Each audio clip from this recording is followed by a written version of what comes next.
What's going on, people? What's going on? This is the United Podcast Show. We Yeah. have a show for you today that I can't even talk about it. Well, I have to, right? Uh, Obviously, I'm Manny Fresh, United Podcast, as always, bringing you great content. We appreciate you watching our show. Uh, First and foremost, we have our brother Chuck from the West Coast. Yes. He's quiet but deadly, always on fire. Um, right now, also moving it on to Mr. Sanda, Yeah. brother from the Yeah. motherland. Yes, sir. You love that, brother. Excited And about then, this show. Yeah, me too, man. And then last but not least, Eddie O, as far as the podcast show. You already know this crew. Now, oh boy, this is fire. Drum roll. We have on the show today a gentleman, 15 years in the game, okay? He's with cross country, and this guy has helped me personally reach some of my personal goals, which I love him to death for.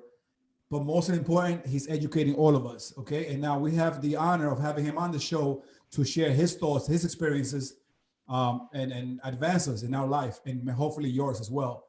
So, Mr. Last, wave your hand so they can know who you are.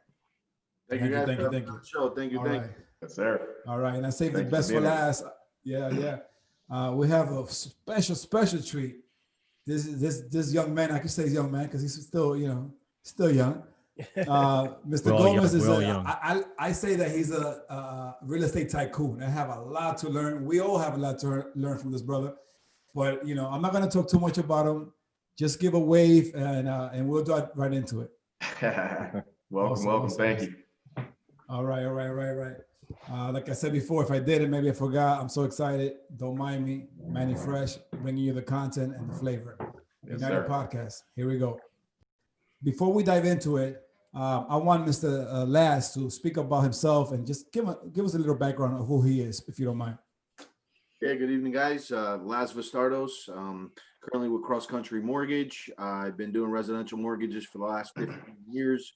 I've since branched out of that. I also do commercial lending, hard money lending.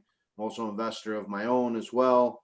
So, just kind of all around real estate related individual, but focusing mostly on residential properties. That's it? Damn. That's all you got? No, that's awesome, man. Congratulations, man. That's a strong resume right there. Yeah, man. Yeah. Wow. Mr. Gomez, you want to talk to the people? Sure. So I'm Albert Gomez. I started off in real estate actually because our family business is Gomez Iron Works. We do iron gates and iron railings. So that brought us around the construction sites.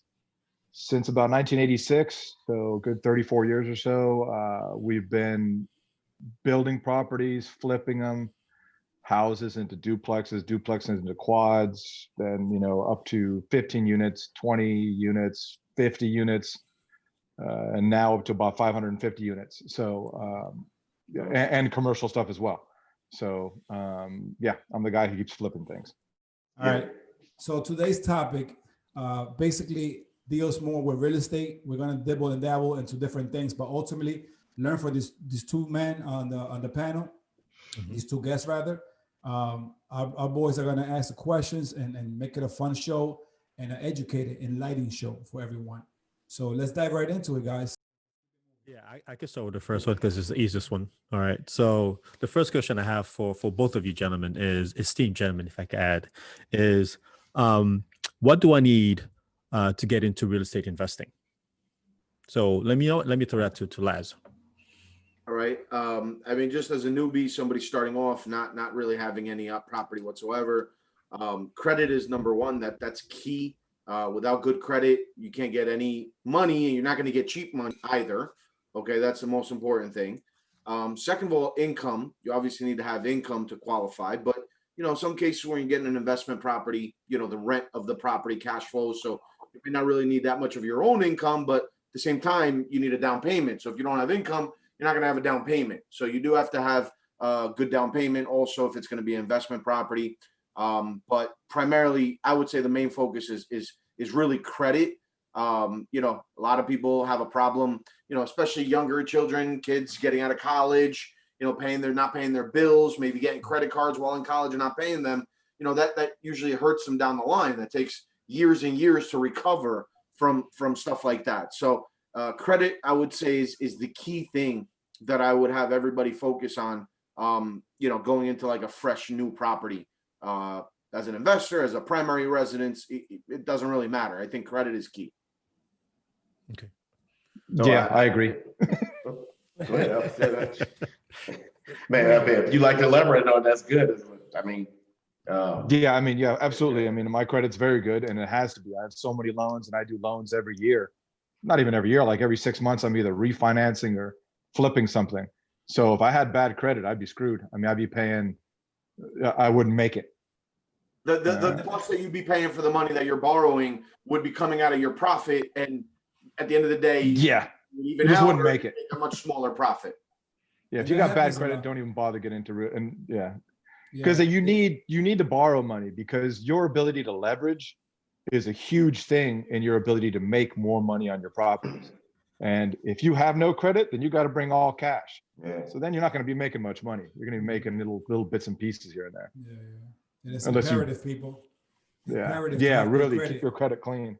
Pay Right. your So- bills. Quit being a little- don't be a- That's right. So Al, I have a question for you. How do you maximize your investment properties? How do you maximize your money on your investment properties? Okay, one of the biggest things you need to do is a 1031 exchange. So what that allows you to do is that when you finish selling a property, if you sell it and you got, I don't know, $100,000 in profit, the government's going to come in and just take half of that or whatever. So then your ability to buy your next property is going to be cut down. So what you want to do is you got to learn about a 1031 exchange. It's about, you can't do it on your house. You can do it on commercial stuff or rentals and things. You're able to basically trade your property for another property. So you're not really ever getting the money and holding on to it. The money goes into a special escrow account with an exchange company. They hold the money, and then you find the property that you're going to buy within a specific amount of time. And then you swap, the exchange company will swap those properties. So therefore you don't get nailed tax wise. Because if not, you can make 2 steps forward. You got to take 1 step back to get taxed. So you're not going anywhere. Oh, and the property has to be of equal value or higher, correct? Correct. Equal or more. Mhm. Yep. Okay. So Yeah, you got to learn this. There's a few different parameters. So, if you Google 1031 exchange, it'll tell you what those parameters are. But if I didn't have a 1031, at the same time, that's one of those things. If I didn't have that, I wouldn't have been able to flip things. Not well. So the As well government as if does there was want no you to grow. 1031, people wouldn't sell. Because if every time I knew I was going to sell something, I knew I was going to Take a get hit. taxed Yeah. 50%, by the feds in the state or whatever. It's like, forget it. I'm not going to do it. I'm going to refinance money out, but I'd never sell something. Yeah. That relates to having good debt, right? People don't know about good debt. Yeah, debt's not a bad thing. There's no way. I mean, yeah, I have tons of debt, but I have tons of equity as well. You just got to control yourself and make sure you have different outs. Make sure you have different escape routes or whatever. I mean, you don't want to get cornered and then lose a property and it'll take your credit with it. Yeah. So, you got to understand that it's like, okay, I'm going to do this deal. Something goes wrong. Do I have something else I could sell or some other money I can borrow from somebody else? Mhm. Always make sure you have extra outs or extra security. Okay. so Awesome. Thank you. Go ahead. So there were some terms that were used. I want to make sure that, for newbies like me and others, right? So that they don't get lost in the conversation, right? So I think there were a few Sure. terms. There was a 1031. I know you just explained. You also used the word leverage, right? So Oh. can you go into yourself or Laz, can you explain exactly what leverage means? Because I think that's key in a lot of the strategies that anybody would use, right? Mhm. You want Laz or want me to do it? Go ahead, Al. Okay. So yeah, leverage. Okay. Let's say you buy $100,000 property. If you come in with $100,000 in cash, you bought the house for $100,000.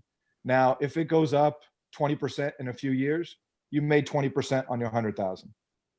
But if you had gone in with $20,000 as a deposit and then borrowed the other 80, now that 20% is 100% on your money. You came in with 20, you got 20 now. So we got 40 now. 20 goes to 40.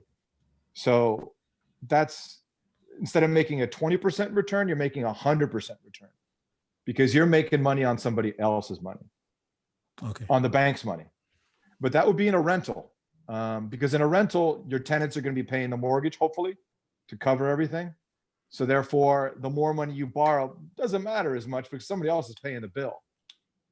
You know, if you're the one paying the bill, then that leverage is a little harder to, harder to muster because you're paying that, money on the 80%. Okay. Good stuff. Okay. Sounds good, guys. Eddie, you have any questions? Yeah. And come back to me. Yeah. So I do have a question. This question is really for the listeners that are probably trying to inquire about buying a house for personal use, like their own house. Being that this is America, everybody has their dream and they want their house, they want their dog, they want their, what would be the steps for a person or the do's and the don'ts? What should a first-time buyer look out for? Does a person even need a real estate agent to purchase a house? Right? Like where do we even begin? Like if I wanted to buy a house, let's say I have good credit, so they would invest in me, maybe not the lowest rate, but something. What should I do? What should be my steps in not getting cheated or Yep. So I'll set up scenario last, and you can so full transparency, guys. I'm a realtor. I'm a real estate agent. I work with Laz. So I think this is going to help answer the question for the folks that are listening. So Laz, I've been working forever. I'm now 30 years old. I want to buy a property. I'm thinking, I make a decent salary. I come to you as a lender. What do you need from me? And then obviously I'll tell them what I need from them.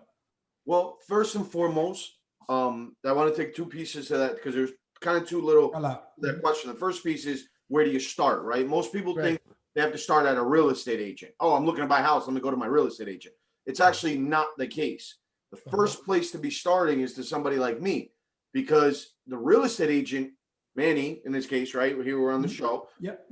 Manny can't find you the right house for you because he doesn't know your criteria. He doesn't know where you are. He doesn't know how much your maximum buying power is. He doesn't know anything. And quite frankly, that information, income information, which I'm going to go over, which is the next part of the question, that information is private. I can't disclose that information to the real estate agent. That's the information that me and the client go over, and then I review everything. Like, for example, I can't tell a real estate agent, hey, this person has bad credit. I can just say this is what they qualify for, based on my discussion with them. So that's part one. And then part two, really, you asked me, what they need. I mean, I need to go over the last 2 years of income to verify that an individual has had work experience for 2 years. Okay. Then I verify their current income right now, whatever they're making by form of paychecks. And then I verify what they have in the bank. So if they tell me they have $100,000 in the bank for down payment, okay, great. Now I need to see that, because the last thing I want to do is get them moving on a process to buy a house, right? And you get them under contract. We go through all the steps, and we get an appraisal done. They spend money on inspections. Money's being spent left and right. And then the last thing I know, oh, well, you don't have the money. What are you talking about? Like, so I tend to do my due diligence all up front, so that way it's smooth sailing down the line.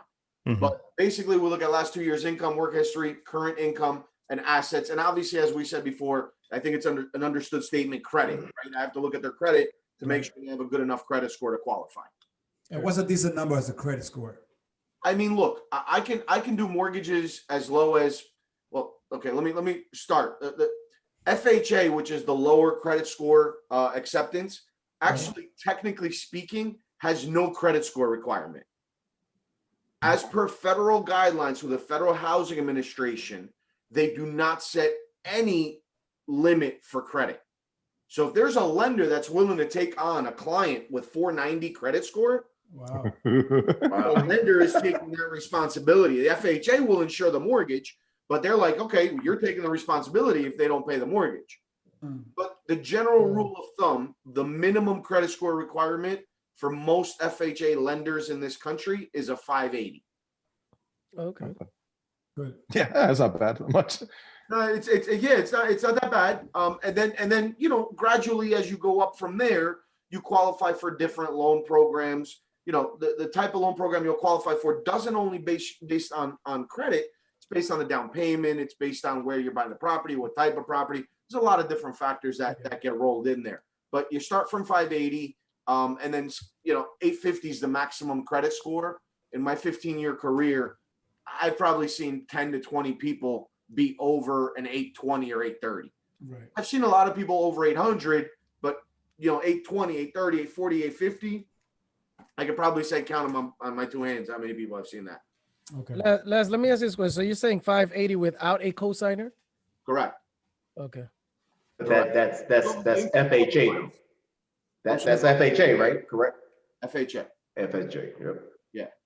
Okay. So can I add on to Eddie's question? So is it advantageous to have a cosigner, or could that present a risk? Again, it's a little bit of a complicated question, right? Because a co-borrower can help you or hurt you. Mm-hmm. Now, let's say we have two borrowers. One's got a 750 primary borrower, but their income is not enough to qualify. And they bring on their brother, cousin, uncle, mother, father, whoever, that this person has the income, makes, $100,000, $200,000 a year and can qualify, but he has a 600 credit score or a 580 for that matter. Even though this is, now look, we got to look at it at angles, right? Like this scenario is getting this person into the home. So that's key thing number one. Right. But what's going to happen is this person with the lower credit score is going to be the one that credit qualifies for the mortgage. Because of the income? Interest rates. Lower credit score equals higher interest rates. Oh, okay. Say that one more time. One more time. Lower credit scores, higher interest rates. Remember that, guys. If anything from the show, remember that. So working your credit. Yeah. So although this person that has the lower credit score is assisting for the income purposes to get into the house, mind you, this person wouldn't get into a house if you didn't have this cosigner. So I'm not going to say it's a bad thing, Right. but it's just if he had good credit and both of them had good credit, now it wouldn't be a detriment, I guess. You know what I mean? So the question is kind of, it helps because it's getting him into the mortgage, into the house by form of using the income, but it doesn't help because of his credit. Now, again, if they were both at the same credit level, then different story altogether. Right. So then let's backtrack a little bit. So Eddie asked a question. I pitched it to you. Now, so I go to you, you approve me for 500,000, after checking my credit, I'm good. Now the person trying to purchase a property now comes to me, and then I show them properties, right? Correct. Within certain criteria, whatever they are approved for, correct? Well, yeah. Well, what I do is after do the credit income qualification, everything for the client, I provide them with what's called a pre-approval letter, which is basically the maximum figure that client is approved for. It's not my job to tell somebody, hey, you qualify for 500, but you should be spending 400. It's not my place. The client needs to make that decision for themselves. I'm going to tell them that their maximum buying power is, in this example, $500,000. Okay. I'm also going to go over their mortgage payments at 400, 450, 350. So they kind of have an idea like, hey, if I'm looking at a house at 450, I know where my payment's going to be. Roughly. If I go at 500, I know where my payment is. And then they take that letter and go to somebody like yourself, Manny, a real estate agent, and they say, hey, Manny, I'm approved for $500,000. Okay, well, you're going to ask them, what are your criteria? What kind of house? What town are you looking for? How many bedrooms? How many bathrooms? How much are the taxes that need to be? Do you need to be by a train station? These are different questions that, again, my job is just to go numbers. Here's your number. Then the realtor's job is much more to kind of fine tune the search and find the property that meets the criteria for both price point and their personal criteria. Thank you for that, Les. And I always say, I tell people, very good. I tell folks, I enjoy what I do. My part is easy, respectfully. I do run a lot, and there's a lot of hoops that you jump through, but it is fun. I think it's a rewarding career. Sometimes we get a bad name because certain realtors do certain things, but overall, I enjoy my what I do, and it's really a giving feeling, a rewarding emotion when you do find that family or that individual property that they like and they love. So real quick, last I see Mr. Gomez is falling asleep with my little. No, I have a comment on that actually. Okay. So even though he can qualify you for $500,000 or whatever, you show them the beautiful house that they want. The listeners out there have to understand they have to be able to afford this. They really have to do the math on their own and see if they can afford this. Because what happened in that big crunch we had before is that, not pointing fingers at you, Laz, but loan brokers make money off of loaning money, and realtors make money off of selling properties. So the loan brokers went nuts. They were giving everybody loans. I'll lend you $1 million. And then people were like, oh, I'm going to go buy a freaking awesome house and everything. And then a few months later, they didn't realize how the loan was structured. Things are getting more expensive. And then they just lost it. They lost their property and lost their credit again. So, I mean, that's why everything dumped. All these guys were just giving everybody huge loans for free. Not free, but they were giving these free loans, big loans out there. People just couldn't cover them. Wow. And then once there was a little bit of flex in the market, everybody just started throwing the property back. If it's only worth 200, I paid 400, the bank can have it. I'm out of here. The one thing I do want to follow up to that, right? You're absolutely right, 100%. Yeah. The way we qualify people today is significantly different than what it was back then. Just one thing, because of the laws changed. The laws changed, number one. But put it this way: we had a loan program that was the #1 loan program for every lender in the country, right? And it was called NINA, NINA. So the title of the loan program was no income, no asset. Wow. Literally, the title of the loan program was NINA, no income, no asset. Those days are long gone. Okay. So yeah, thank God. Thank God. Because, you know, those types of programs were very, well, it was something called predatory lending. It was very predatory.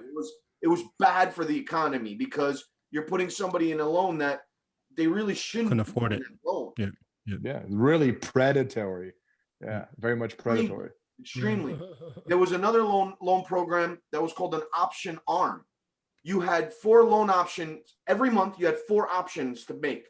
Okay, it was a full payment, 30-year payment. You had a 15-year option payment, which is stupid in itself because flip-flop between a 30 and a 15-year, you're looking really at never accomplished 45 years. You know, then you have an interest-only payment, which means you're only paying the interest that's accruing on the loan, and your balance is staying essentially the same. And wait, it gets better. The last one was a negative amortization payment. Oh, wow, I didn't know that. What is it? Was less than the interest accruing on your loan every month. Wow. So your loan's going backwards every month. But so it just keeps tacking and tacking. Every month. Oh my gosh. Wow. Yeah, I never heard about that one, but okay. Full transparency, I was one of those unfortunate victims of the option arm. Right. Yeah. Okay. So I lost. I mean, I was making this amount of payment, and then when that expired, it just ballooned, like quadrupled. Boom! I was like, okay. What? Yeah. And the ARM portion stands for adjustable rate mortgage. So not only do you have those 4 options, but also the bank can change your interest rate at any time. That's crazy. Not to whatever they want. There's limits to it. But again, there was no laws then at that time like there are now. So to regulate it, right? You know, you could have a 4%, and that 4% next month could be 8%. So your payment just double. Damn. Wow. So, I mean, so now I have a question because I think because we all do have real estate, is real estate investing easier if you already have if you already own properties? Yeah. Well, yeah, because one, you have equity in your property, so that means you have money in the bank, which you don't usually have in the bank. Like, I mean, I don't know how much what your property is right now. You got a lot of money in equity now. I'm sure you don't have that much money sitting in the bank. Right. As well as if the bank will also see, look, this guy's been covering his mortgage for the last 5-10 years, hasn't screwed around. He's a good risk. And he's got other assets we can go after if he screws us on this one. Right. So yeah, for sure, it's way better to have other assets. And the key word, Al, you said he's a good risk. Good risk. You guys caught that. That's how they view us, guys. The banks, at the end of the day, they're in it for the money. Okay, it's a mathematical equation for them, for everybody. Mathematical, all numbers and you know, interest, right? The 8th wonder of the world, right?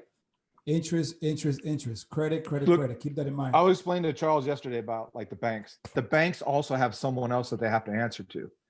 So like when this whole thing exploded, if a bank all of a sudden has 500 houses that they had to repossess, then the bank auditors who come check up on the bank are like, hey, you've got tons of crappy loans. You're giving money away. You're a screw up. We're going to charge you more for the money we're going to lend you. Or we're not going to lend you money anymore. So that's why usually they don't want to have real estate owned on their books. They want to get that off the books. Off the books, yep. Because it'll cost them money, or it'll cost them, the shutdown of the company, which it did for Washington Mutual and a bunch of other companies and stuff. A lot of banks. Yep. So I have a follow-up question for Al, because Al keeps saying this key terms, right? You got to understand the numbers, right? Or it's mathematical, right? So can you go deeper into that? Like, for example, like let's say, let's say I come in and I don't have any money, right? But I'm looking for a real estate investor, right? So is there any scenario where coming in with no money, I could still, come up with a plan if it's sound? You got to find someone who's going to lend you money and stuff. I mean, it is all risk. So the thing is, the bank isn't going to take that risk. The bank wants, your 20% down, because that's at least the margin. Like if you dump the house, that 20% that you put down is margin. So they're not going to like lose any money on it. So if they got to cover the full 100%, then you're going to have to, usually you're going to borrow 10 or 20% from some relative or something, and then go get cheaper money from the bank. Like pretend the bank will lend it to you at 3 or 4%, for the 80% of the amount you owe. But that first 10 or 20%, you're going to have to, not like loan sharks or anything, but you're going to have to go what's called hard money. You're going to have to go borrow from somebody who's going to charge you not 3 or 4%. He's going to charge you 8 to 10%. Excuse me? Or more. Going. Yeah, see? I have a hard money lending is a type of lending. And I'm not sure if it's the purpose of this call to go into the details, but No, please. No, please. I have an extremely hard money lender, extreme hard money, which will lend you 100% financing. So if you want a property, it's $500,000. He'll give you $500,000. Everything. You don't have to put a penny. Pay for your closing costs and everything. But you have to drop off one of your kids. Yeah. Crazy. You got to pay a 20% interest rate. Ooh. Oh, wow. Wow. Means 500,000 is 600,000 at the end of the year. Exactly. Wow. So unless you think this property is going to explode for some Right. reason, like it's a super awesome deal, There's and you oil know that you underneath. can paint it and double it. Yeah. So can I ask a follow-up Wow. question on that one, Laz? So the 20% interest rate that you would have to pay, is that on a does it give you, how much time does it give you to pay back? Is it on his terms? Like I want this by next year, the next 5 years? How does that work? No, usually all hard money lending is either 6 months or 12 months. Wow. So it's a very short period of time that you got to pay them back. And if you don't, listen, they just keep whacking you with more charges. I mean, in lack of better words, that type of, and that's not all hard money lending, just to make this very clear. Right. That is just one example that I'm making, because you said 100% financing. Mhm. Hard money lenders usually require a down payment, a vesting of some type where you're invested in the property. This happens to be a very unique situation where I have somebody that'll lend at 20%, but they won't ask you for any money out of pocket, nothing. Mhm. They'll lend you everything. So for lack of better words, this is a legal Tony Soprano lending money. Basically. Because it's all Yeah, documented. you don't want to mess with those There's people, nothing- really. There's no regulation to me lending you money. I could lend you money and charge you whatever I want. There's no Yep. regulation on that. Like individuals, you know what I mean? Sounds good, guys. Yeah, keep away from that. Yeah. Yes. That's Really, keep away from it. Yeah, I agree fully, Al. I mean, that's an extremely last resort, which I'll tell you what, I've gone into that resort for a couple of my clients, but it was a necessity to do, a necessity. But there was equity in the property. The people owned it. They didn't want to lose it.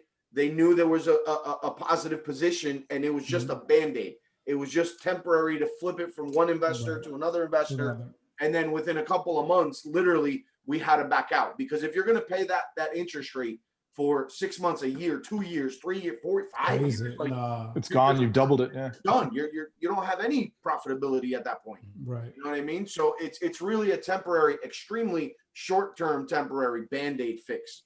And that's all. I haven't really done that many of them in my career.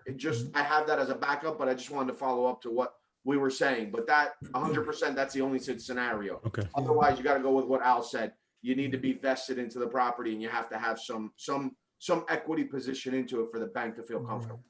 So this is I've used a what bridge is- loan, yeah. but really briefly, I've used a bridge loan is almost like a hard money loan. So the idea is that the only reason I'm going to borrow this money at an expensive rate is because I know that in 3 months, I got a payment coming from the insurance or something like that. Or I know that in 3 months, escrow closes on my house and they're going to give me the rest of the money. So if it's only because you know that in a few months some money is coming in guaranteed, then you should do it for that. And then you got to do the math. How much is that interest costing me? 20% on 500,000 is $100,000. So you have to realize every month it's $9,000 or whatever. Right. So you better do you do your math quick. Your homework. Yes, sir. So And that's listen, what guys, hold on, Chuck, 1 second. I just want to Yep. touch. I want to just let people know this is why real estate is so important and so rewarding if you know what you're doing, right? Even if you don't know what you're doing, but the key thing is to educate yourself as much as possible, read up on it, join groups, right? Just because Yes. of who you join, but definitely educate yourself. This is an honor for us to be on this show Absolutely. today. And then we're bringing it to you. So capitalize and use it and inquire. And just like I'm doing, just like the guys are doing, ask questions. No one Yep. just, gets up and starts running. You got to crawl, learn. Go ahead, Chuck. so I have a question. So Ray, and I think this may help you because of what your investment is. And so Al, what happens if a tenant refuses to pay rent? Great question. What city?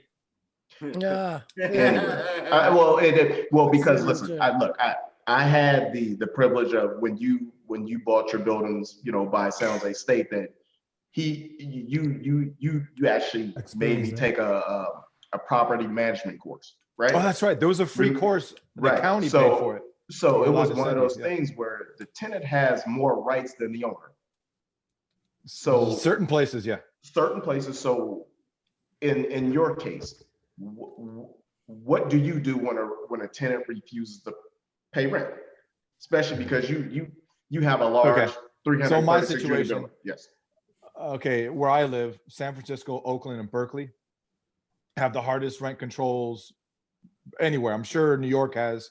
Wherever there's density and most of the people who vote are tenants, that's where you get laws that are super swayed to the tenant side.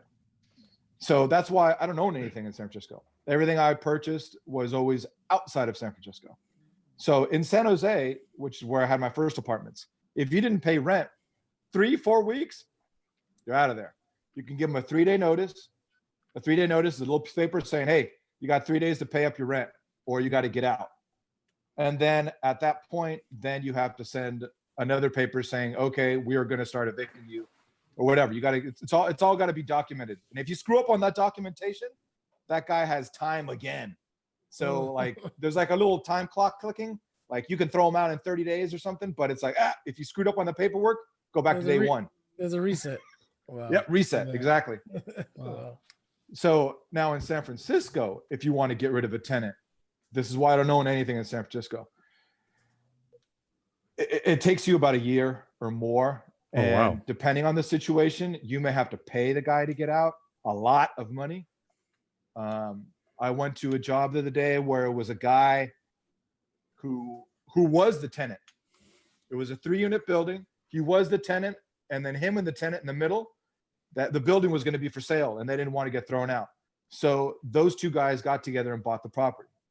Now they rented out the bottom unit. They rented out that guy the unit in March, right when COVID hit. He paid 1 month worth of rent and then stopped paying rent. Said it was COVID, couldn't pay rent anymore. So since then till now, he hasn't paid any rent. They had to get a lawyer. The lawyer made a deal with this guy that the total cost was $50,000. I guess probably 10 or 15 for the lawyer, another 40 to 35 for the guy. As soon as the shelter in place order is released, then he will leave.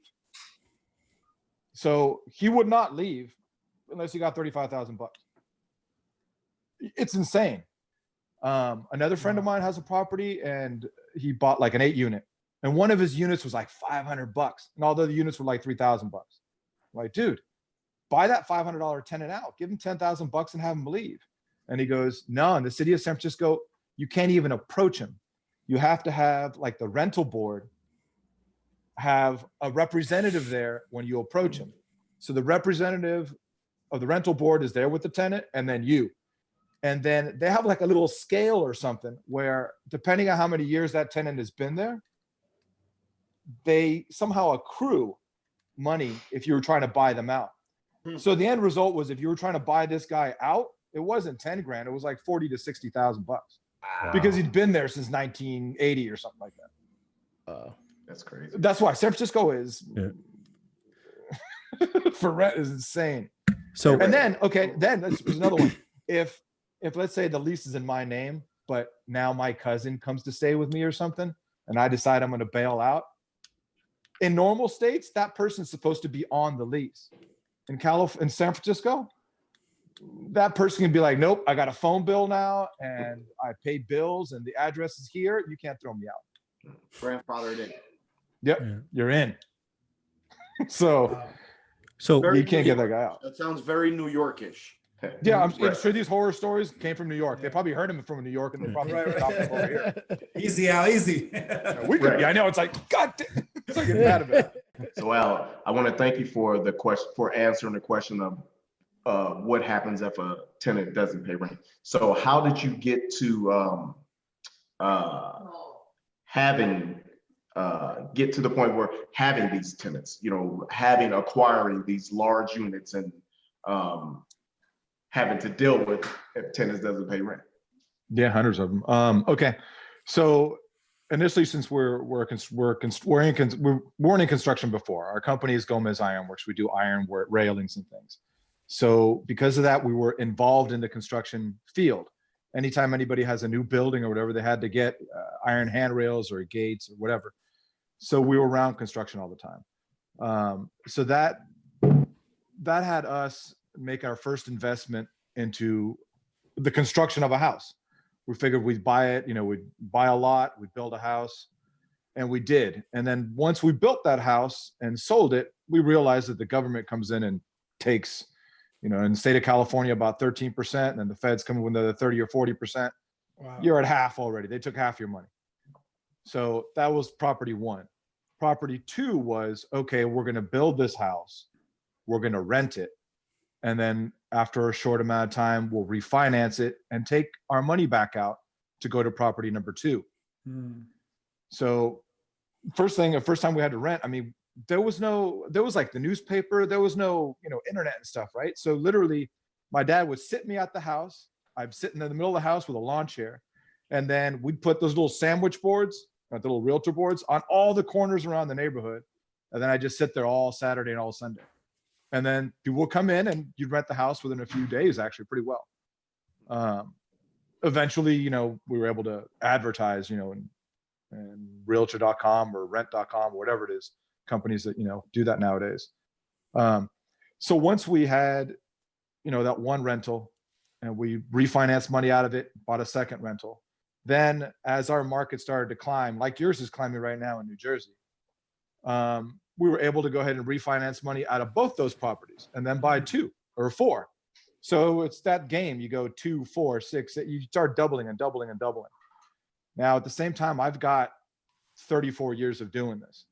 Wow. But you have to start somewhere. And people are like, 34 years. Look, if you're 30, you're 20, you're 30, you're 40, whatever, you're still going to be around for 30 or 40 years.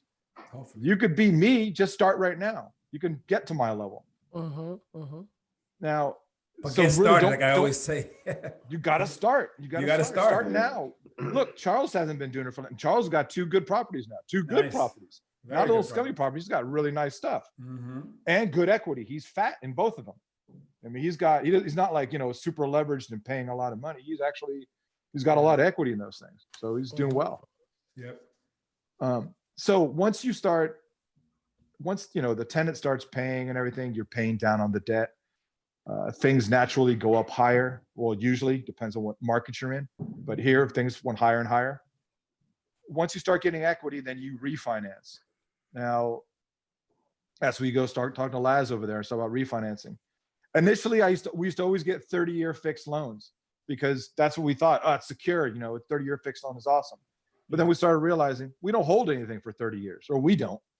You know, once we have an apartment or a house or whatever, we refinance it, or within 4, 5, 6, 7 years, you'd sell it to buy something else. So you can get cheaper rates on 3, 5, and 7-year loans or notes over a 30-year sometimes. Right. Nowadays, right now, I think it's not that much different. Right. But before it was more significant.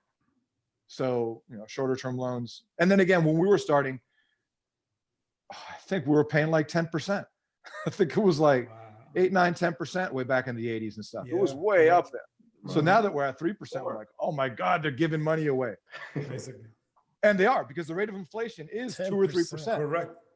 So anything you could borrow is, you know, not really going to, you know, you're doing okay. You're making money on it. So Not Al, everywhere. how long did it take you? And Eddie, please stop me from taking some of your questions. All right, I know. But No, this is good. how long did it take you to get your first return, or like what would be the money? expectation? Yeah, on the real estate. Because okay, so I'm slowly getting my feet wet into this, right? So Yep. this is like one of my first questions, right? So well, like, you know, like if you could share, and Laz yourself too, you know, some of the expectations when you go into, you know, owning your first property, and when you think you're going to get a return, right? Well, since again, our company, right, Gomez Ironworks, since I was making money from that, my spending money, my party money, buying cars money was from that. I didn't need money to come out of my properties. So what you want to do then is, because also at the same time, you start making money out of those properties, you're just paying taxes on them. You're going to get tagged again by Mr. Government. So the idea was that your expenses and your mortgage and everything else was just about as much as what the rent was coming in. Maybe a little bit, a couple $100, you know, just for leeway, for, you know, extra things, water boiler breaks or something unexpected. You just want to be a little bit above what you're paying. So that way you're not really making a bunch of profit. Where you're really making your profit is that every month your mortgage is being paid off. And every month that property, which was $200,000, or every year, not every month, but you know, that $200,000 property, the market kept going higher. So then it was 210, then it was 240. Then another year later it was 280. Then it was 300. Now I have $100,000. I made $100,000 within, you know, a few years. I'm not paying taxes on it because it's in equity. It's in your value. Mm-hmm. That's when you go ahead and you can, if you got rent that came up, if the rents are going up, then you can borrow money on that property. Now, what happened to me is once we had a bunch of rentals, I had about 8 rentals. I had 8 houses. Again, you got to keep doing the math. I was realizing, it's like, look, I'm making a couple $100 per building or whatever, but I got like $500,000 worth of equity in each one of these properties. Mm-hmm. So sitting around doing the math, I got 8 properties, 500,000. That's $4 million. So if I had $4 million and I put it down as a deposit on a $12 million portfolio, then holy crap, how many units do I have now? So then it's like, wow, instead of having 8 units, I had 66. You know, this is all just kind of running in your head. And what you got to do is you all start looking around the neighborhood. You go on realtor.com, you go on, you know, all those different websites, LoopNet. Okay. So yeah, that is one of the things you have to do, is constantly be like, instead of watching television and stupid, novellas or whatever. Shows. Yeah. Really look, sit down with realtor.com, LoopNet, Craigslist, start looking through things and you start seeing trends. Right. You start seeing where areas are, why is it super cheap in this neighborhood? Why is it really expensive in this neighborhood? You know, you start to see where rent is and stuff. Again, like I was saying, location is extremely important. These properties that the first 2 apartments I bought were 1 block and 2 block from San Jose State University. So I know that if things go wrong, there's always going to be tenants there. I mean, like certain neighborhoods, things can go wrong, but if things go wrong, the government puts money into college because they want people in school instead of doing crime or having a revolution. So that's why they fund a lot of colleges during, during times of, economic downturns and stuff. So one way or another, these properties were always going to have tenants. Hospitals buy properties. The other property in Sacramento I have right now is, a few blocks from the hospital. Train systems. A lot of people commute. I want to be able to jump on, whatever your train system's called and go to town. So yeah, things that aren't going to move. And like factories could move, Amazon could show up one day and take off another day and stuff, but hospitals and trains aren't going anywhere. Right. Schools don't usually go anywhere. Colleges don't go anywhere. And then everybody has to work there. Someone's got to sell that college guy donuts. Someone's got to cut his hair. So there has to be shopping centers and stuff. There has to be people who have to live in that neighborhood. Yeah. Good So point. let me ask this question, because I was actually going to ask that question about if I want to invest in property, what would be the due diligence that I need in order to look for a good location? And you pretty much just named everything. My other question was, how do you find a good tenant? Do you have a hiring process? Do you check the background? Do you ask them to write an essay? I don't know. I'm asking like, think about it. I mean, you need character because everyone looks good in the beginning, but then like you said, you mentioned that you have a friend who, who paid 1 month, and then after that, didn't pay anything, and that happened. But what's your process? And I'm actually asking both. Mm-hmm. Oh, okay. On that due diligence part, one more thing was once you find a property that you think you really like, you got to go there in the morning, go there in the middle of the night, go there at different times of the day, because you may see that it's like, oh, I didn't realize that there's an airport or something, or the trains come through here, or holy crap, after 6 o'clock, all these thugs come out and stuff. So go check that a lot. Laz, do you have any tenants that you have to go, run their credits and stuff, or? Yeah. What I do with my tenants is I know we spoke about it last time we guys all chatted, but due diligence, I know Al, you just mentioned it too. Due diligence when it comes to tenants, you always want to protect yourself, right? And the risk factor is always going to be there. It's just you need to limit that percentage of it going bad, right? So I would definitely have their credit run. Okay. Again, I'm in the mortgage industry, so it's easy for me to have access to run credit, but there's services out there that a landlord can use, and you pay a monthly fee to it, or, per credit report fee, but get a credit report on somebody. Get it. Don't trust their word for it. Number one. Number two, get paychecks, confirm their income. Wait. Not only get paychecks, confirm their income.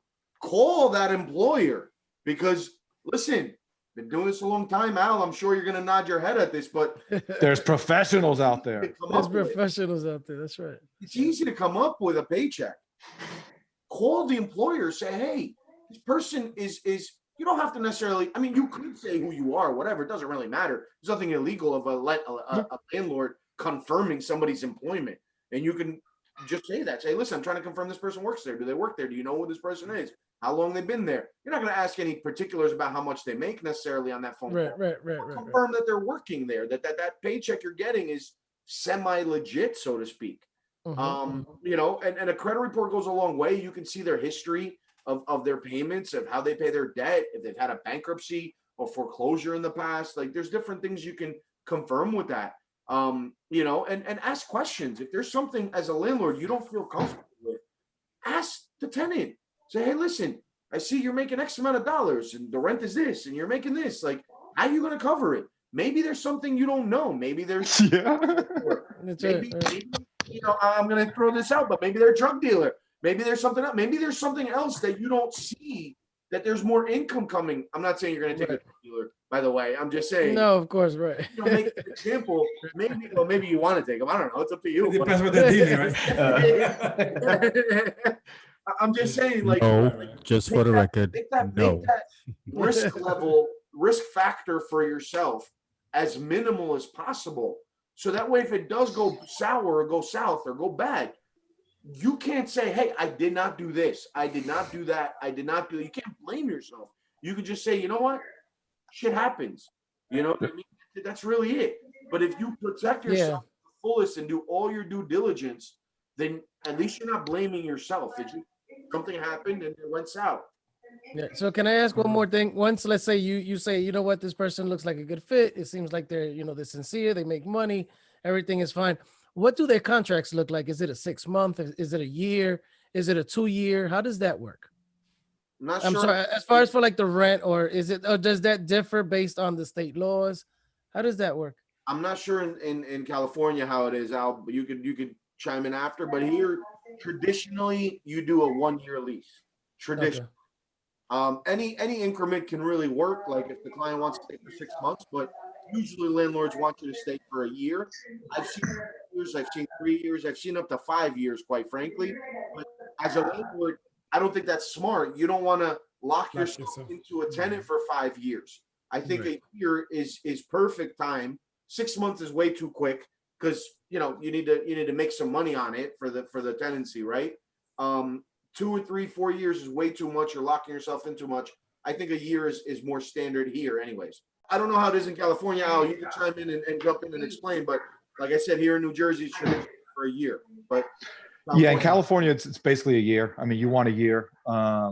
Although when like a few years ago, when our rents were just bumping and bumping and bumping and bumping really a lot, we were actually doing 6 month leases because therefore in 6 months, you could be like, hey, you know what? The rent has gone up. The market rent has gone up by $200. So your lease is over. I can stick you up another $200. So that was a rare thing though. It was really rare. I think we did it like once, but it was an option. So go ahead. No, I'm sorry. No, just one last little piece, only because I'm trying to figure out so let's say, for example, you do 1 year, the 1 year is over. On the new lease, does the rent go up 3% or a certain percent for that tenant, or what happens? When you make a contract or any lease or a contract, whatever, it's whatever you want to write down as long as it's legal. Got it. So, I mean, most normal standard leases, there's a thing called Nolo Press. Nolo Press is, if you guys go on the website, you can get all kinds of legal documents already pre-done and stuff. All I got to do is fill in your stuff. You don't need an attorney for it. Yeah. So leases are one of those. Yeah. I'm sure there's probably standard California lease. It'll be there somewhere. Mm-hmm. It'll usually say after the 12th month, it will go month to month. Got it. It'll just continue. So I don't want to have to write a whole new lease. We'll just keep the first lease and all the same rules, but it's going to be month to month until something else happens. Got it. After, I think somewhere in there, it'll say like, I have the option after the first year to bump it up, maybe, whatever I want or whatever is legally possible or whatever. Got it. Got it. Here in New Jersey, especially where we are, the rent control laws only apply to 4 units and up. So really under 3 units, you as the landlord have the right to do whatever you want. So if it expires, you have the right to increase it to any number you want. That's reasonable, of course, right? Can't go from $2,000 to $4,000. I mean, if it's justified, you can. But anything add it onto it, something. If it's anything 4 units and up, Essex and Bergen County rent control laws apply, and you can't increase the rent more than 3% every year. Oh, got it. There you go. Oh, one thing I wanted to say too, though, is in apartments, once you start getting to multi-units, people rotate much faster.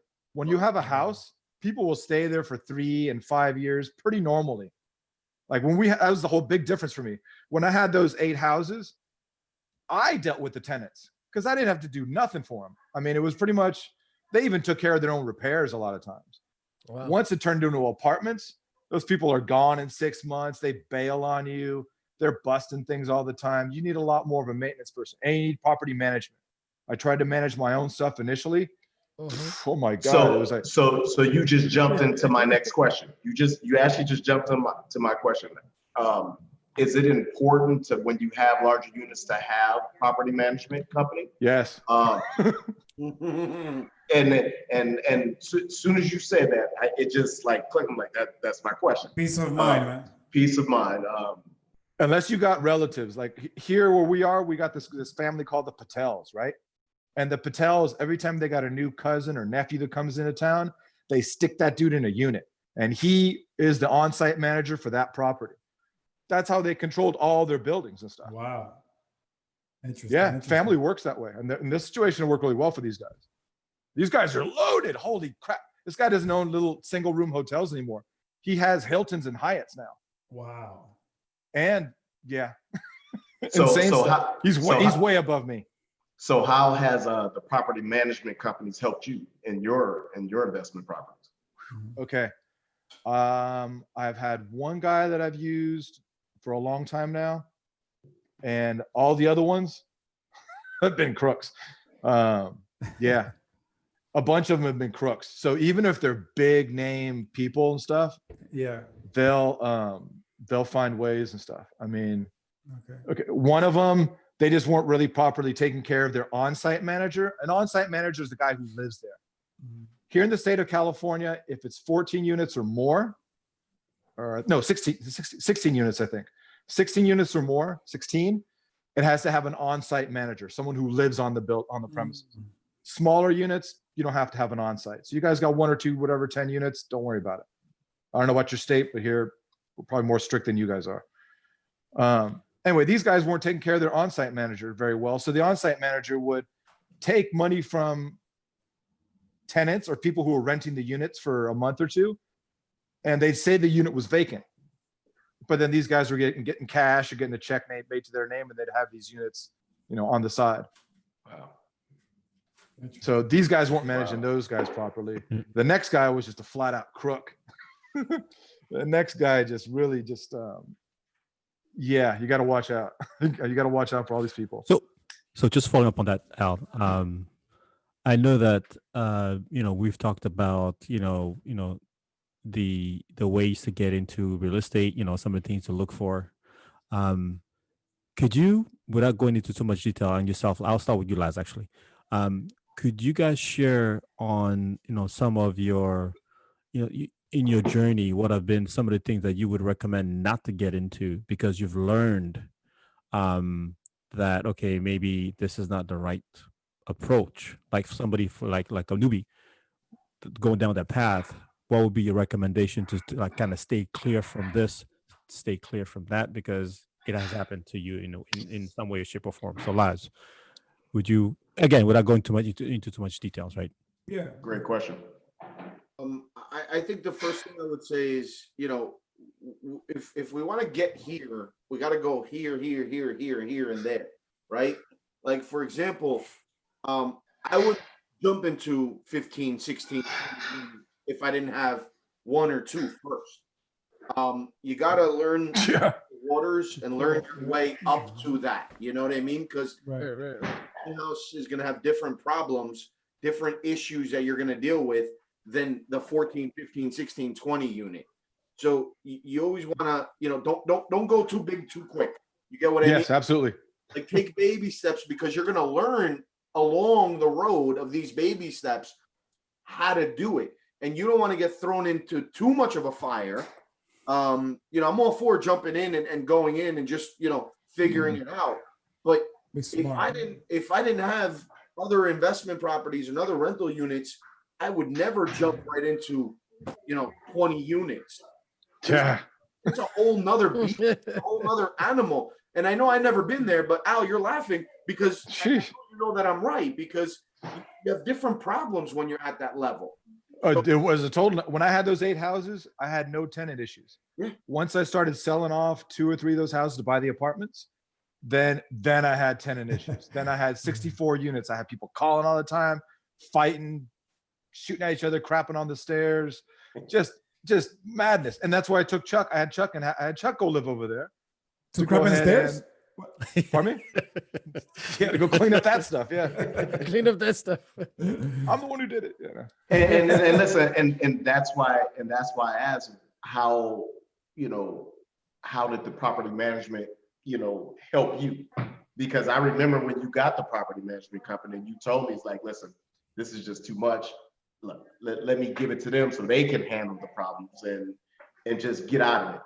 Yeah, when I got to the apartment stage, that from houses to apartments, I had 64 units. It's hard to track all those rents and all your bills and all your taxes and waters and all kinds of stuff every single month. It's a full-time job. It's not a little, I was like, it's a little part-time thing. I'll just pick up the rent. Nah, No. I gotta- It's full time. It's someone who's Ow. really there 40 hours a week, yeah. sitting in the office, because every one of those tenants is going to come in here like, my water doesn't work. I got bed Right. bugs. Yeah, Somebody's making noise. You know, someone Always tried to a attack problem. me last night. yeah, yeah, Freaking all day. You know, so someone's got to be there for all that. yeah. I hate my landlord. Yeah. Yeah, exactly. Landlord didn't care. You're damn. So Al, would you say that you were uncomfortable to some extent when you were going through a transition? Yeah. When I went to Okay. that transition to the multi-units, Yeah. I had those buildings for about a year and then tried to sell them for what I bought them. And I couldn't, and no one would buy them. Like, fuck, I'm stuck in here now. Put Right. 4 million, what? 3.2, 1. Yeah, like 4.7 million or something to buy these two Wow. properties. And Al was in it. Now it's like no one Look- even look- wants to buy it. No one will even save me. So This is what I tell my people. I tell my brothers, you make yourself uncomfortable. Look where you're sitting now, and you're a humble brother. You're very well off, and you're like a regular guy. But you made yourself uncomfortable. You got yourself to that situation, right? Over time, Yeah. over sweat and tears, sacrifice, family sacrifices. But look where you are. I always preach it. Make yourself uncomfortable. If you're comfortable every day, you're not growing, right? I didn't like being uncomfortable. But now you're comfortable, right? Yeah, it's a different comfort. I mean, you also start to get a little harder and number. So when these things do come up, they just kind of Yeah. just fall off and stuff. But So, also, whatever. but also because you've been through it, you know how to deal with it. So that numbness comes Yeah. from, hey, this happening? Okay, well, I'll figure Yeah, out. I've already seen Yeah. it. This is what I already got had a bloody nose. That ain't- Been there, done that. Yeah, been there, done that. Yeah, true. Because when things come up and you don't know the answer, then you're like, oh, crap. man, yeah. And that's why we're talking about before. It's extremely important to be talking to a lot of people. If you really Mhm. want to get into this, sure, fine, read some books, watch a bunch of videos Yeah. and stuff. But go talk to that old man who owns all the properties and stuff. Right. They don't have anybody to talk to. If you ask them, they won't. They'll just, and you pick it all up. It's extremely important to pick it up from those people. Yeah, man. So And are you? Al, sorry, Ray, one last No, no, question. go ahead. I'll let you, No, no, let no, you no, go. no. Do you follow a mentor? Is there someone you look up to when you're in a situation? That was it, right? My dad. Wow. Yep. That's the man. Yep. Say no So more. what would you say were like for people like, for example, myself, right? So let's say I'm looking out there for a mentor. Like, I know you just said, you could read books and stuff like that. Like, what would you like, where would you tell me to go? Right. Where would you go find a mentor? Well, if you're looking for real estate, I guess realtors, at least they're in the field. And just because you're a realtor I doesn't know, mean you I know know. anything, know it. Because a real estate license you can get in Yeah. like, 90 days with with a course. So, people who are brokers, maybe people who are like, Yeah. investors and people who really do real estate. Just a regular Experience. agent doesn't know Mhm. squat. Like I'm ma- sorry, but they don't. But not Manny though. Yeah. Hey. I actually don't know, Manny, how long have you been doing this? Well, 45 years. Oh, No, okay, I'm just there you kidding. No. I'm 45. No, I've been in the game for 5 years, and I do. I don't claim to know everything. I come across situations where a client will ask me a question, and I'm very honest. I said, "Look, I don't have that go. answer, Don't lie. but I can promise I'm going to get it for you Yes. to the best of my If you knowledge." have I an don't. answer, just say you don't have it. That's it. That's it. I don't proclaim to be the know-it-all. Listen, we're all learning every day, man. I mean, I could know a lot, but then I get on the call with these two guys, and I'm like, just crossing my arms and listening because, right? It's a different Yeah, I animal. learned And some just stuff like, today. just like they'll get on a call with some other bigger honchos, Mhm. and they'll Yeah. be like, "Oh, we're all learning, guys. It's all." Yeah, I learning, learned some but- stuff from you guys. I mean, I learned quite a few things today, actually. Yeah, man, it's good stuff. Uh, Wait till honesty is after the extremely show, important. Al. Pardon me? Wait till after the show. We really learn something. Just kidding. Go ahead. Yeah, Ray, honesty is go ahead. important. Always keep honest with whoever you're dealing with as a client or whatever. Once you start stuttering and people don't start believing you, then you're screwed. Yeah. And that's when you're buying or you're selling or you're dealing Yeah. with anybody. Just keep on that course. A bunch of Yeah, these because- guys who had screwed me over or whatever, it's like, man, if you guys had been honest, you would have been rich. But they were just scammers, and they were always little time because they were always just scamming and bullshitting. They were hard workers, but they were just Wow. liars. I am so glad you mentioned that because somebody today told me the exact same thing on the phone. Right? Huh? You have to be honest with your clients, right? Don't go for the big, don't try and go for the big deal right away. And that person is Laz. He Yeah. said the exact same words, right? Oh, good. Yeah. So there's a lot of commonality, right? Because you're in there for the long run. Basically, that's what it is, right? With real estate, Yeah. to me, what I'm learning is it's a cycle. There's ups and downs, but you're in there for the long run. And just like how you expressed, right? So when you're doing your numbers, your cash flow, right? So you may be making just maybe 100 or 2 month over month, but in the long term, that extra 100 or 200 that you're making is actually earning you on the year an extra 20 or 40 grand because of the property value going up, right? Yep. Which, if you put your money in a bank nowadays and you expect to have $20,000 as a as a interest as income, then you got to put a whole lot of money to get that 20 grand at the end of the year. So you can't Yeah, lose. you'll never save that money. I mean, people Yeah. just don't save. When people see that there's a bunch of money in the bank, they go buy something. Mhm. So I mean, in a house, you don't see that money. Right. So you grow. I mean, all my friends who have houses, like, look, you got $1 million. Yeah. Oh, at least over here. And Chuck, you're actually doing pretty good. Chuck's actually doing pretty well as well. And seriously, there's no way you would save that money.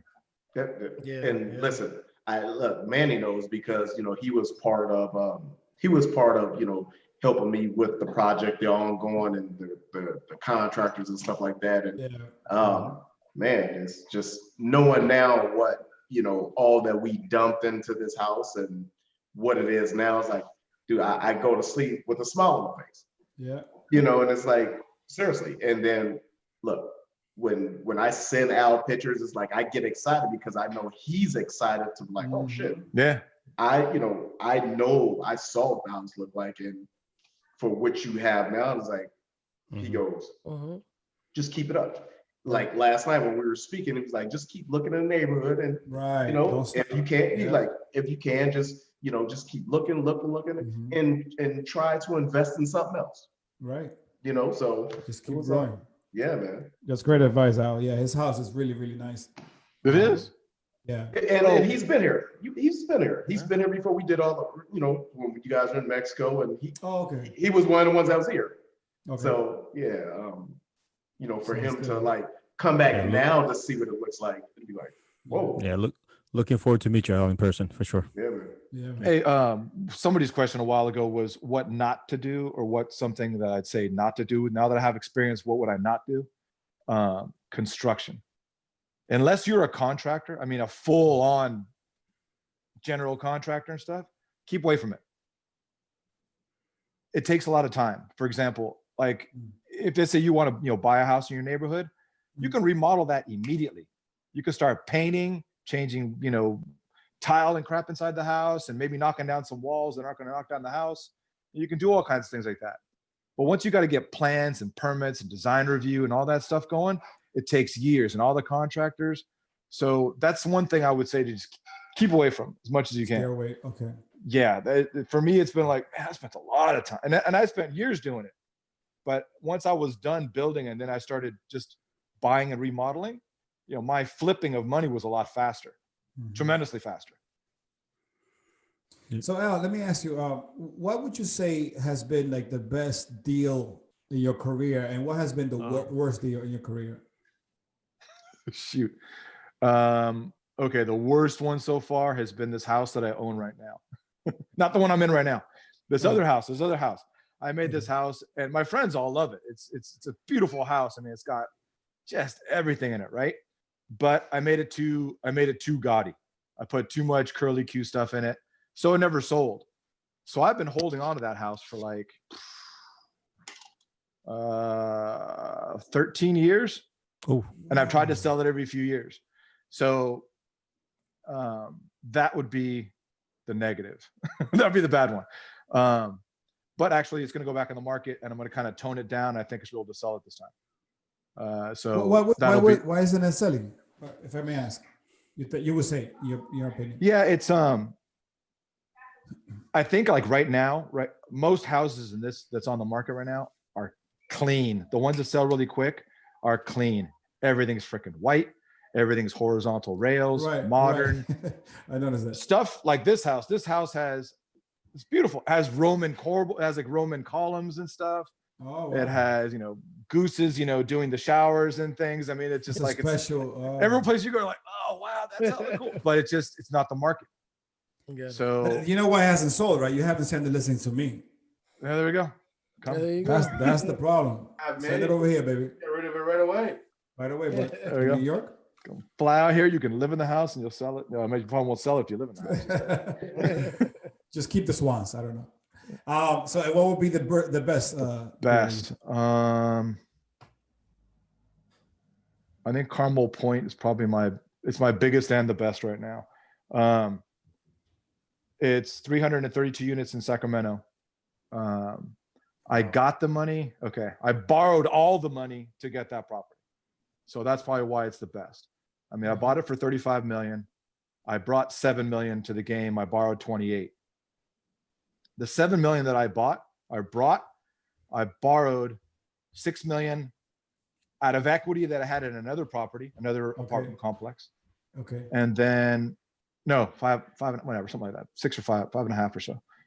And then the remainder of the money I pulled out of my house. So, but by putting those two, by putting all that equity together, Yeah, structure. I was able to buy this property. And again, remember I'm telling you to stay in front of the flow. Everybody in San Francisco, rents were flying off the roof. They were going nuts. And people were like, screw it, I'm out of here. So everybody started moving out of the city. Now, when they started moving out of the city, Sacramento is the next biggest city.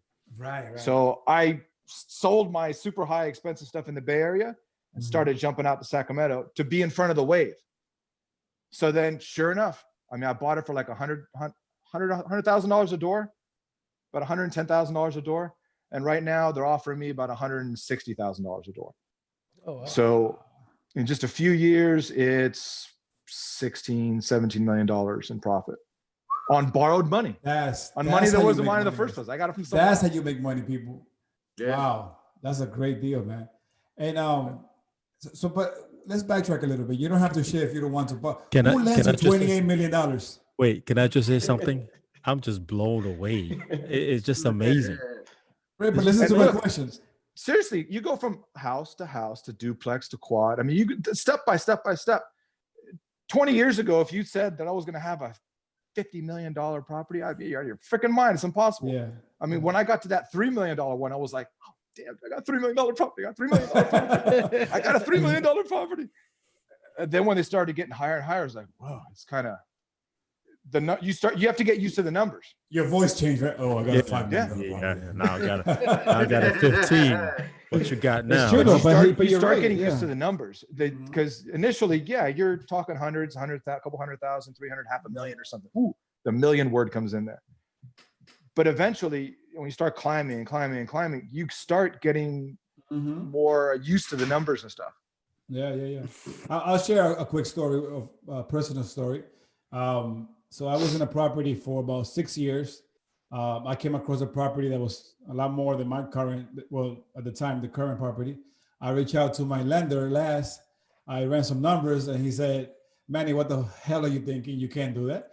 I said, okay. I called him 2 months later and then he says, that can work. So I used the equity in that house to get me to where I am now. Yeah. And where I'm going is that if I don't start inquiring, I don't land here, right? So you don't worry so much about how it's going to happen. Just aim for something. Everything comes together, right? You subconsciously rather, you talk to your mind, you put yourself in a position, then how can I get there? Yeah. It's visualization. Visualization. I'm a big You're supposed to believer in that, visualize. Yeah, exactly. The more you think about it, the more you visualize it, the more you say, I'm going to do it and stuff. And you got to do it too. You can't just think it's going to be magic. Right. But you start to, before you know it, holy crap, I'm here now. Yeah.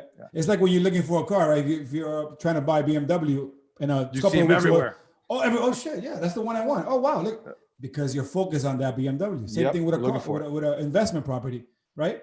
Yeah. Everybody, I can't do that. That's for multi-millionaires. No, you start slow, little by little. You know? Absolutely, really. And it's happening in this panel. The mindset is shifting, and I love it. Man. I love it. The sky's the limit. Laz, go ahead, speak on that, please. No, I was just gonna say, like given your situation, Manny, what we went through, preparation is key too. You know, like there's a certain there's a formula, right? There's preparation, there's looking, you know, searching, and there's execution, right? So Right. so you know, the preparation of it, the foundation, I feel is very key, because Manny, what we talk like 2 months before you actually made the move, because there were certain specifics that we had to talk about and put them together and make sure, hey, this has to go this way, this has to go that way, you know, and there's preparation, and preparation is key, because if you're going to execute on something, again, we talked about due diligence before with tenants, right? It's kind of the same situation. You want to put yourself in the best position to succeed, to win on what you're doing. So by doing that preparation up front and getting ready, getting prepared for it, when that comes time to execute, Right, you're ready. you're gonna boom, execute. Right. You're ready. You're boom. It's like, here, that's it. Yeah. You're not gonna like, oh, should I do this? Oh, no, you've thought about it already. You went through the process of preparing. You're ready financially, mentally. You're ready to go, and then you're gonna boom, execute, and you're gonna win because of the good, you know, The all preparation that you're taking. Last, and when before I pulled the trigger, you guided me and you told me I was actually negative. I had debt that I was like, wow, how can I buy that? And he goes, no, sell your house, or if you can get that much money, you can pay off your debt. And now I have a lot more equity in this property. Plus, I'm debt free. Yeah. And I got a little something, you know, but it's all good. I love it. I love it. Yeah. Yep. Ray, go ahead. I'm sorry. I keep. No. I mean, I was just going to add to what Laz said, because, you know, we've had Laz and we've had our conversations, but, you know, and this is again what Al is also saying. You gotta know your numbers, right? You gotta know your numbers. You gotta know your cash flow. If and you know, again, Laz is also guiding me through to some of our stuff. But you know, if it doesn't look good, then it doesn't look good. It's not going to change right away, right? That's right. It's not going to change. But if you go in and then you've done your due diligence and then the numbers look good, and there's some levers that you can have. Again, I'm just repeating what everybody says.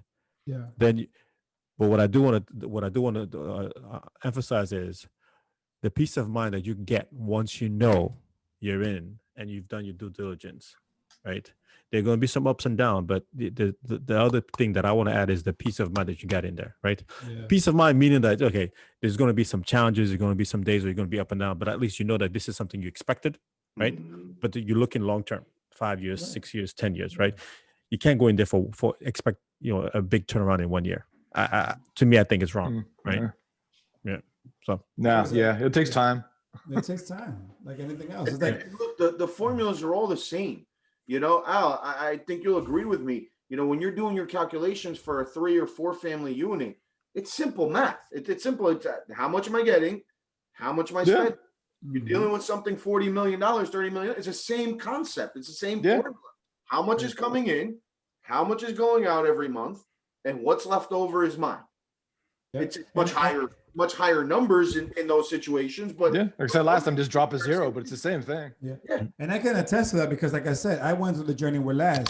Laz is a gentleman that's been with Cross Country Mortgage for 15 years. And he not only like gives you a loan, he educates you along the way. And he'll tell you flat out, you're not ready. You're ready. If you need to call him, reach out to him. We're going to put a link to make sure that you get that loan that you're looking for. Doesn't matter what situation you're in. It might take a month. It might take 2 years. But this guy will guide you. Laz, Cross Country Mortgage. Talk to them, Laz.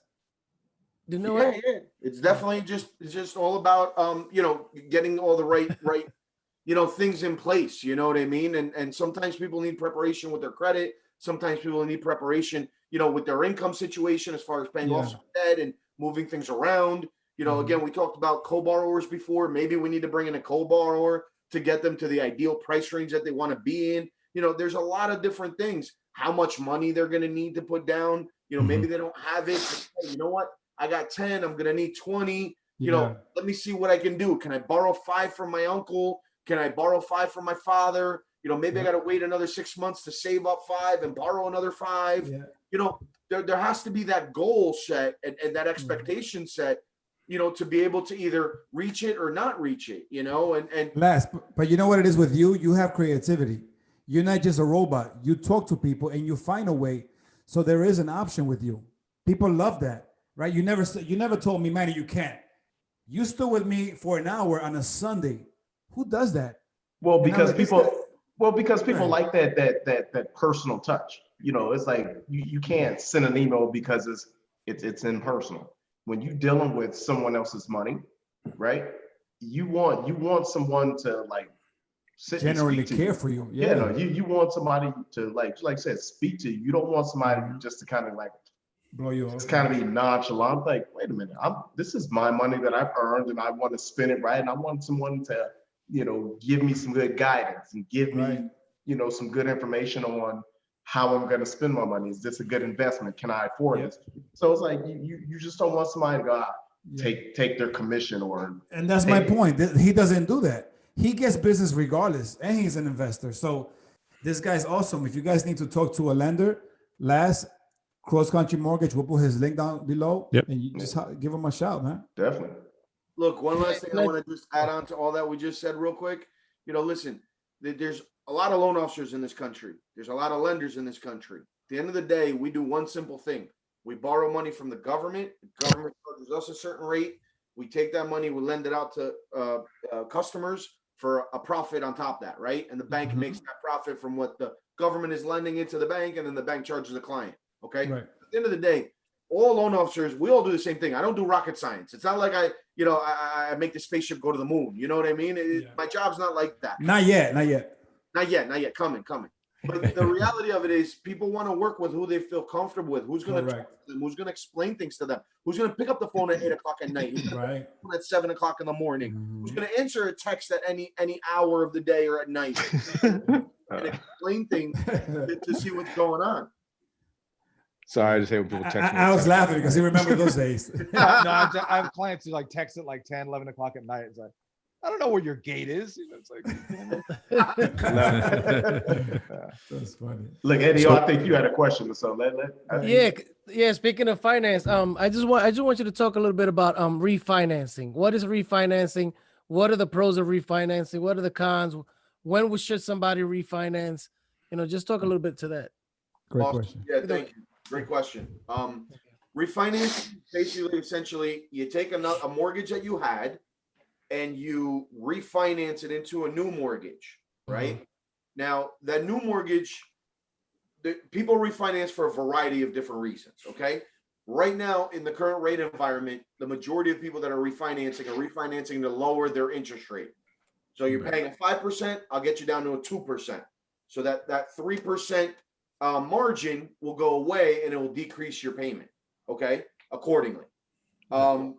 Other people want to refinance. Why? Because maybe they bought their house when the market wasn't that good, after the collapse, and then now all of a sudden they're in a position where they have a house that they paid 150 for. Now the house is worth 300, 400,000, and maybe they want to leverage, as we've been saying this whole time, leverage their equity in their property.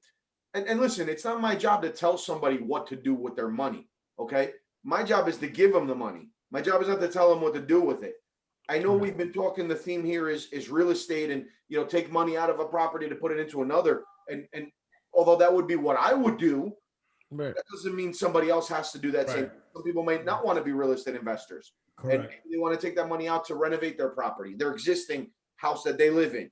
Maybe they want to add an addition. Maybe they want to finish their basement. Maybe they want to buy a new car. Maybe they want to go on vacation. I don't know, but it's not my job to dictate what they should be doing with their money. My job is to take that input saying, hey, how much do you need? And let's refinance and pull the equity out. Okay. Other people refinance. I have one client I'm dealing with right now. They have a 30-year mortgage.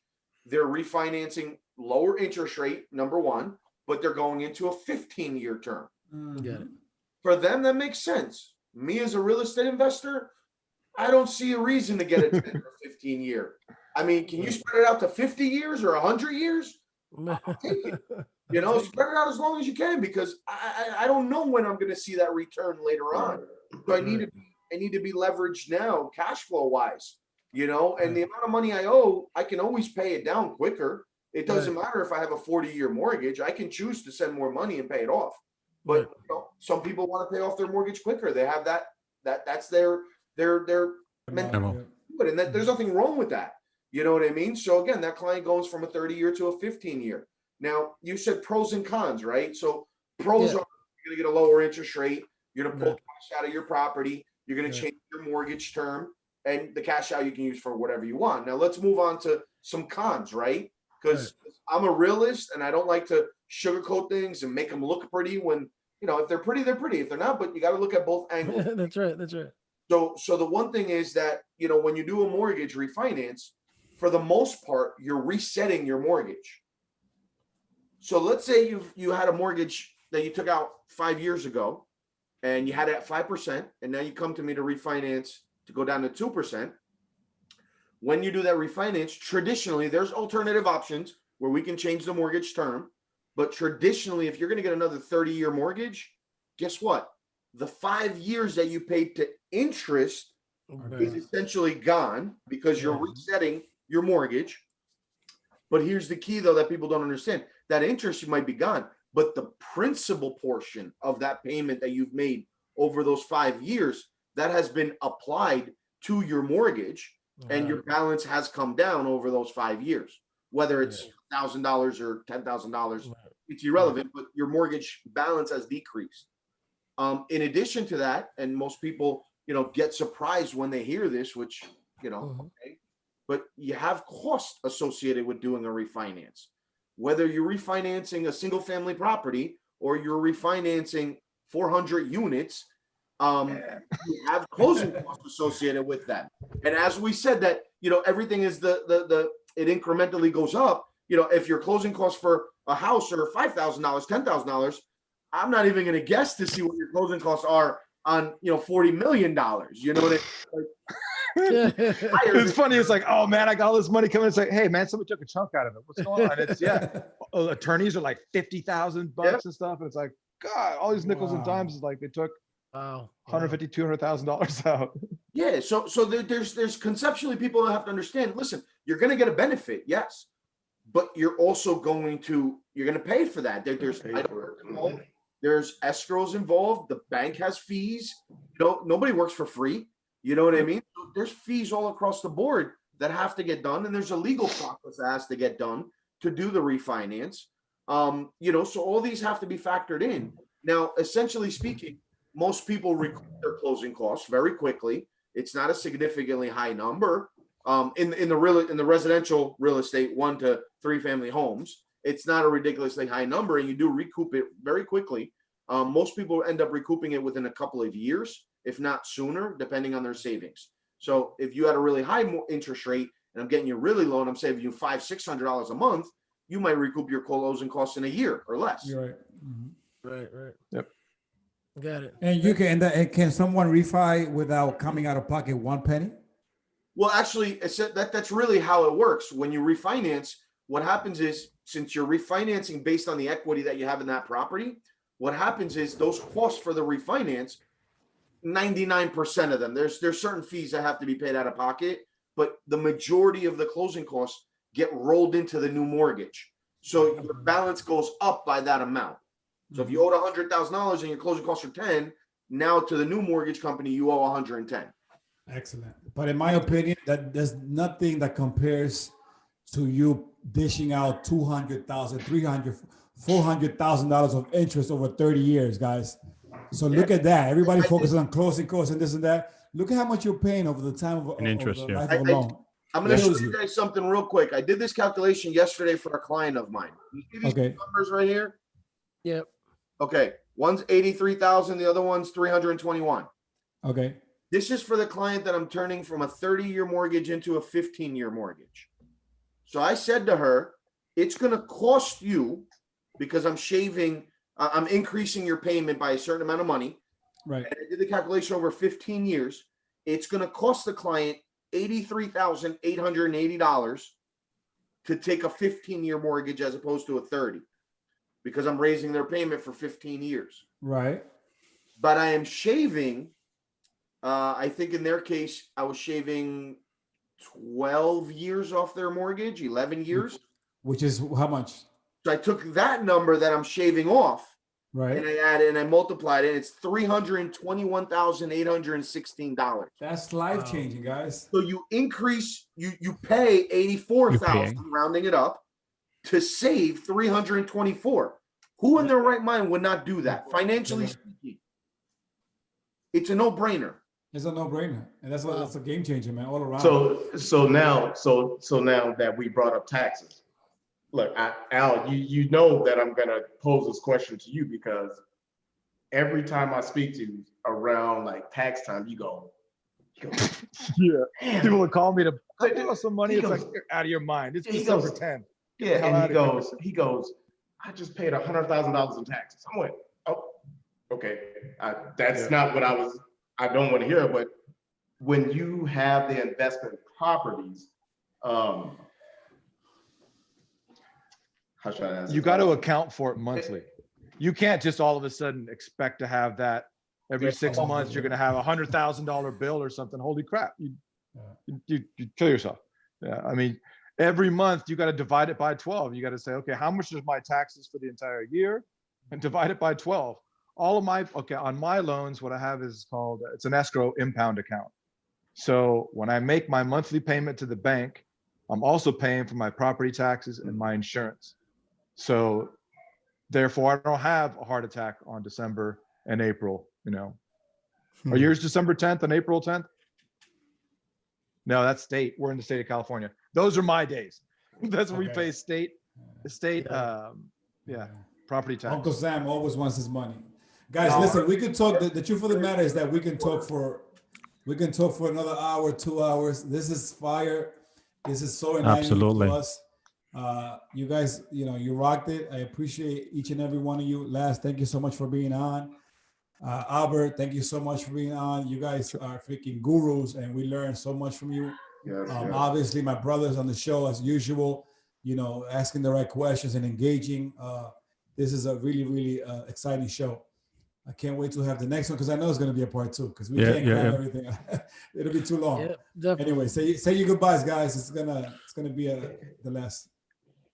So just before that, sorry, we want to make sure that also any resources, anything that we talked about, like for example, any credit tools, we're going to put that in the description.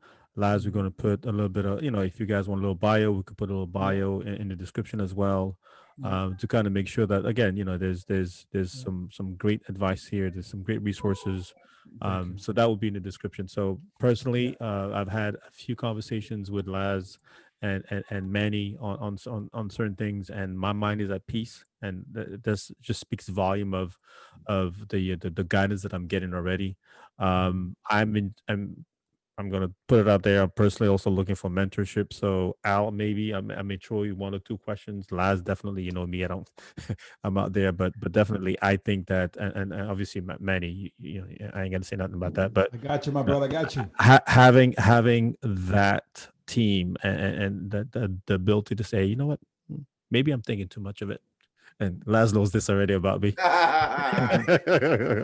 Because I'm an IT guy, so an IT guy is binary, is yes or no, right? Yeah. But Trust me. No, yes, no, no.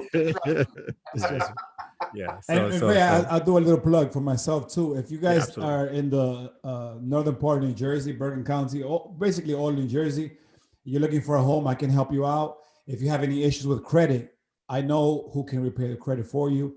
I belong to a great organization. So just, we'll put the link up and I can help you out. We actually did a show on that one. We could also refer to the show on that one that we did. Yep. Yes, sir.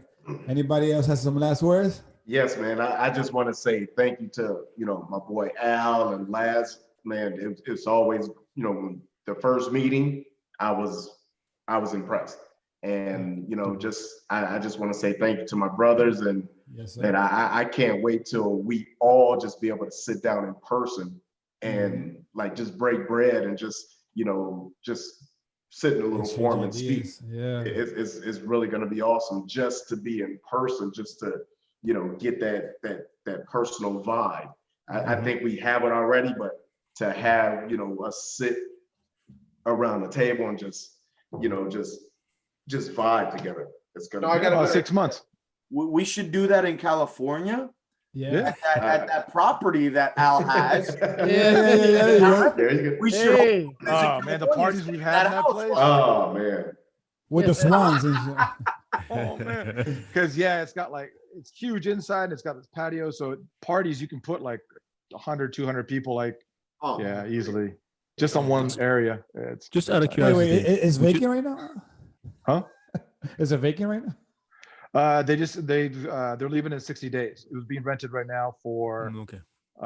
17,000. No, 19,000 a month. Jump change. nothing. Yeah. Nothing. I guess that answered my question. Girl. I was like, can you not do Airbnb? I'm like, We got 100,000 for the weekend. Right?